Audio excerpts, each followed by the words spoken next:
Di bawah langit Madinah yang lapang, malam turun dengan hening. Di atas selembar tikar usang, seorang pemimpin besar berbaring. Pakaiannya kasar, penuh tambalan tanpa kilau. Tak ada singgasana, tak ada permadani megah, hanya ruang sederhana yang menyisakan sunyi. Dialah Umar bin Khattab, sang khalifah. Namun yang bergolak di dadanya bukan ambisi akan kuasa.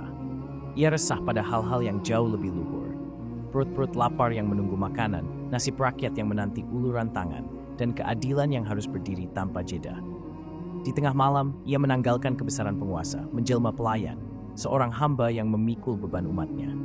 Kisah dari abad ke-7 ini bagai bisikan dari masa lampau, jauh namun masih terasa dekat. Kini, bisikan itu menjelma cermin getir. Di layar-layar gawai, kamera media sosial menyorot pemandangan kontras. Pejabat dan keluarganya berpose dengan mobil sport, tangan bertabur jam mahal, tas bermerek digenggam bangga. Ironinya jelas, seorang khalifah dulu merasa berdosa menyentuh daging lezat saat rakyatnya lapar. Sementara hari ini ada pemimpin yang justru memamerkan kemewahan di atas penderitaan yang membiayainya. Narasi ini bukan untuk menghakimi, melainkan untuk mengingatkan, ada teladan kepemimpinan yang pernah begitu agung. Dari sana, mungkin kita menemukan lentera, nilai abadi tentang integritas, kesederhanaan, dan keadilan. For this Amy in France.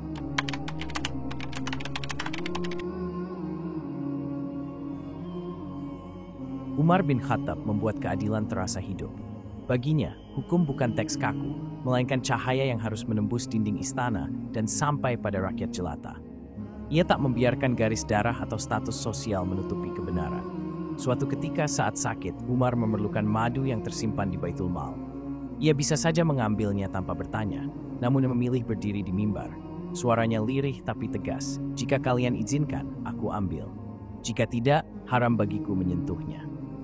Perilaku kecil tapi abadi, seorang khalifah menegaskan dirinya hanya penjaga amanah, bukan pemilik. Ketegasan itu kian nyata saat anaknya sendiri, Abdurrahman, melanggar hukum dengan meminum khamr. Banyak yang berharap Umar melunak, namun cambuk tetap dijatuhkan, hingga sang anak meregang nyawa. Luka sebagai seorang ayah tak sanggup menggeser prinsipnya sebagai pemimpin. Keadilan Umar juga hadir dalam empati sederhana. Ia murka melihat para pelayan berdiri menunggu tuannya makan. Ia memanggil mereka duduk bersama sambil berujar, "Siapa merendahkan pelayannya, Allah akan merendahkannya." Bahkan anaknya ditegur karena menyantap daging lezat di kala rakyat masih kelaparan. Di tangan Umar, keadilan bukan slogan. Ia hadir dalam palu hukum, juga dalam sikap sehari-hari. Ia adalah napas yang menghidupkan kepemimpinan. Kesederhanaan Umar bukanlah pencitraan.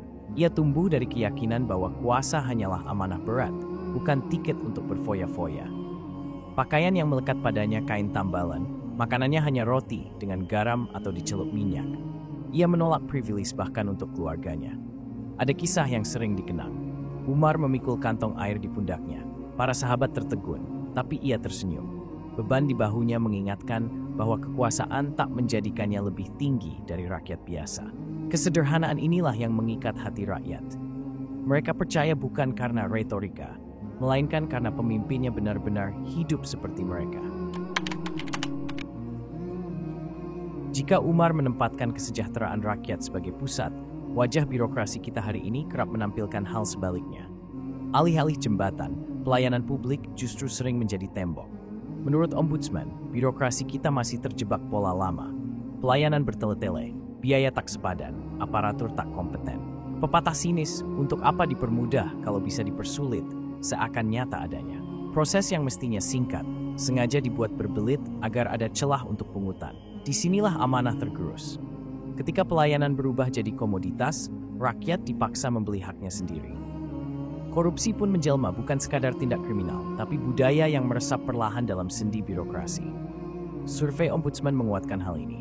Di Kementerian Lingkungan Hidup dan Kehutanan misalnya, nilai kepuasan publik terhadap ketepatan waktu hanya 66, jauh dari predikat baik. Ironisnya, indikator ketiadaan pungli justru tinggi. Artinya, meski uang tak berpindah tangan, pelayanan tetap lamban dan merugikan rakyat. Sementara Umar menolak setetes madu tanpa izin rakyat, kini kita menyaksikan pejabat yang menjadikan pelayanan sebagai ladang keuntungan pribadi. Kepercayaan publik adalah modal terbesar sebuah pemerintahan. Ia ibarat kaca, sekali retak, sulit kembali utuh. Dan hari ini, retakan itu begitu jelas. Kasus Mario Dendi, anak pejabat pajak, menjadi potret telak. Bukan hanya karena kekerasan brutal yang ia lakukan, tetapi juga karena mobil sport dan barang mewah yang dipamerkannya. Publik pun bertanya, dari mana semua ini berasal? Dugaan langsung mengarah pada sumber penghasilan sang ayah. Seketika, wibawa Direktorat Jenderal Pajak runtuh. Data juga menunjukkan, indeks persepsi korupsi Indonesia masih tertinggal. Tahun 2024, skor kita hanya 37, peringkat 99 dari 180 negara, jauh dari membanggakan. Laporan BPK menyingkap kerugian negara ratusan miliar rupiah, seperti pada kasus PT Indo Farma Tbk. Angka-angka ini bukan sekadar hitungan, tapi cermin budaya permisif terhadap kolusi. Kontras sekali bila menoleh pada Umar. Ia bahkan menolak mencalonkan putranya sebagai gubernur, dengan alasan, aku butuh orang yang kuat, terpercaya, dan bersih. Prinsip ini jadi tamparan bagi praktik nepotisme hari ini, ketika jabatan sering diwariskan bak harta keluarga. Kepercayaan publik yang runtuh bukan sekadar masalah citra. Ia adalah ancaman nyata bagi legitimasi kekuasaan. Karena ketika rakyat tak lagi percaya, apa yang tersisa bagi pemimpin?